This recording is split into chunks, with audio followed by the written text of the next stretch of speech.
This video is for section 4-5, factoring quadratic trinomials. A trinomial of the form ax squared plus bx plus c is called a quadratic trinomial in X. This term is the quadratic term. This term is the linear term, and this number here is the constant term. Factoring this kind of trinomial means to find two binomials whose product is the trinomial. Let's do an example of this. Factor this trinomial. We're looking for the product of two binomials, so we can create two sets of parentheses, and then figure out what must go in those parentheses. Because the first term of the trinomial is x squared, this must be x and x, because x times x will create the x squared. Because the last number is positive 10, this number and this number must multiply together to be positive 10. Numbers that multiply together to be positive 10 are 1 times 10, 2 times 5, negative 1 times negative 10, and negative 2 times negative 5. We need to decide which of these numbers to use. To do that, we look at the middle term, negative 7x. The numbers that we use must add to negative 7. That's the negative 2 and negative 5. So this number is negative 2, and this number is negative 5. X minus 2 times x minus 5 makes this trinomial. Do you believe it? We can do a quick check of the answer. X times x is x squared.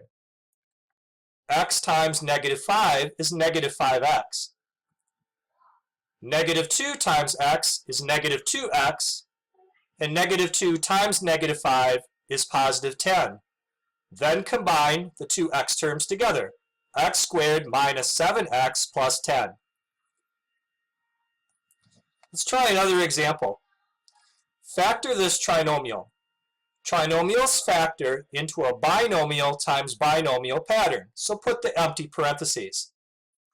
Then figure out this number and this number. They must multiply together to make 6y squared. Possibilities are 3y times 2y or 6y times 1y. Choose either one of these and fill them in. If we find out later that this does not work, then we'll erase what we filled in and try the other possibility. Now let's figure out this number and this number. We need two numbers that multiply to make negative 2. Possibilities are 2 times negative 1 or negative 2 times positive 1.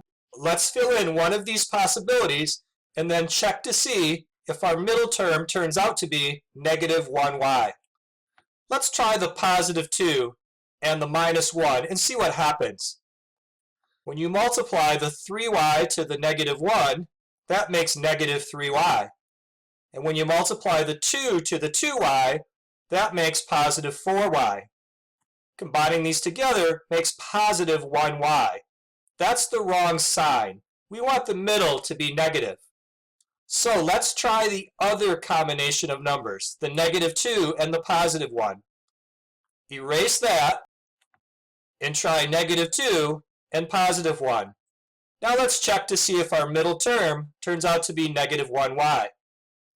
3y times 1 is 3y, and in the middle, negative 2 times 2y is negative 4y. Combining these together is negative 1y. That's what we needed it to be.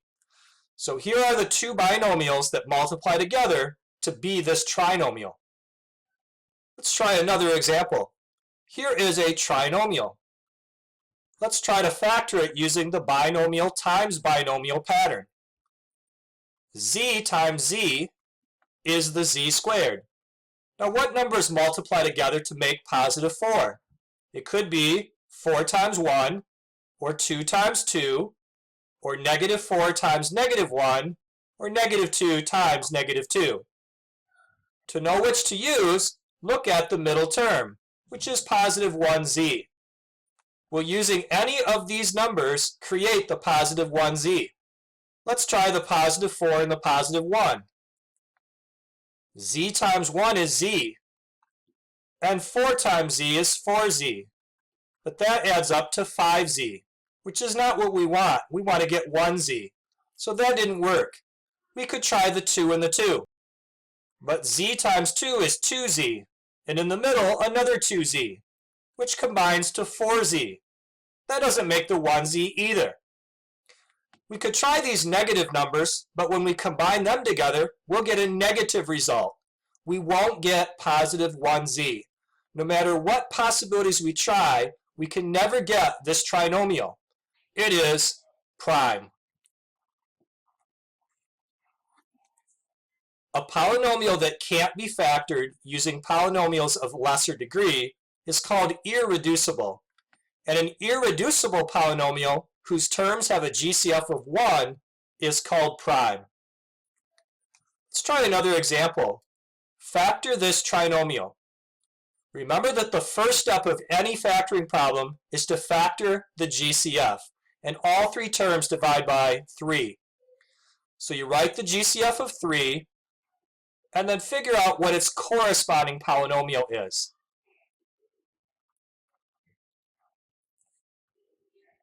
Then you look at that polynomial to see if it fits one of our special patterns.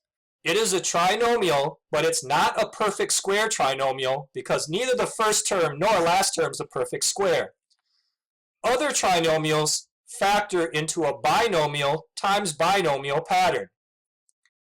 For the first term to be 6a squared, it must be 3a times 2a, or 6a times a. For the last term to be negative 3, it must be negative 3 times 1, or 3 times negative 1. Let's try different combinations of these numbers until we get the middle term to be negative 7a. I'm going to try the 3a and the 2a first, but if I find out that this doesn't work, I'll erase it and fill in 6a and a. In these two spots, let me try the positive 1 and the negative 3 and see if it works out. The outer product is negative 9a, and the inner product is positive 2a. Combining this together is negative 7a, and that's what I wanted it to be. So here is the factored form of our trinomial. Here's a summary of how to factor a trinomial that's not a perfect square trinomial. Write the parenthesis pattern, 2 groups of parentheses. Identify the first terms in each binomial by using factors of a. That means that this times this must create this term. Then identify the signs in each binomial. If the last term is positive, then the signs must be positive times positive, or must be negative times negative. If the last number is a negative number, then one of the signs must be positive and the other must be negative. Step 4, identify the second terms in each binomial. Figure out what goes in this spot and what goes in this spot.